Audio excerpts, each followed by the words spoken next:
Are you suffering from endometriosis and your doctor says that IVF is your only option for pregnancy? Well, you're not alone. Many doctors in India unfortunately suggest this, but in this video, I'm going to explain to you why jumping straight into IVF is never the best idea. Today, we are focusing on endometriosis and fertility, not its pain management, because that's a whole different topic, and I already made a video on that earlier, and if you want to check it out, click the pop-up out here. Before we dive in, don't forget to hit that subscribe button and also tap the bell icon, because you know what? I want you to conceive naturally, and I make a lot of videos around that. Let's get started. Endometriosis occurs when tissues which are similar to the uterine lining grow outside the uterus, often leading to pain, inflammation, and infertility. But how exactly does endometriosis affect fertility?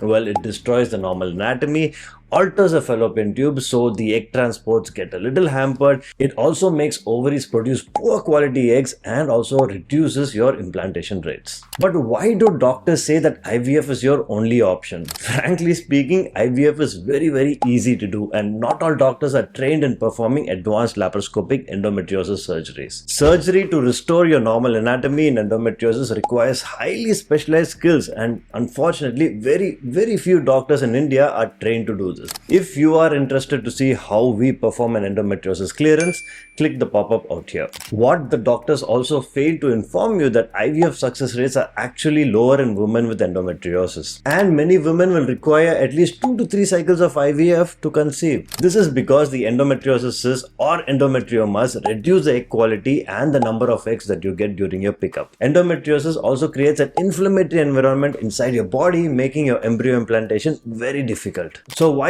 opting for a laparoscopic clearance is better, at least this is in my opinion. Studies show that surgery can improve your natural pregnancy rate to up to 50% in women with mild to moderate endometriosis. And for women with deep infiltrating endometriosis, which means a crazy amount of endometriosis, the post-surgery pregnancy rates is about 43.8%, with an average time to pregnancy being less than a year. Another issue is that many women who have endometriosis don't know that they have endometriosis, and they are often misdiagnosed as having unexplained infertility. That's why I personally review all the MRI scans and ultrasounds myself instead of relying on reports, because most radiologists often miss these subtle signs. Another common disaster in my opinion is the clipping of the tubes because of hydrosalpinx. These tubes can very often be corrected with the right surgical techniques, because clipping your tubes will permanently take off all your possibilities of natural conception. So when someone actually suggests that to you, get a second opinion. The major reason why I am against going straight to IVF is because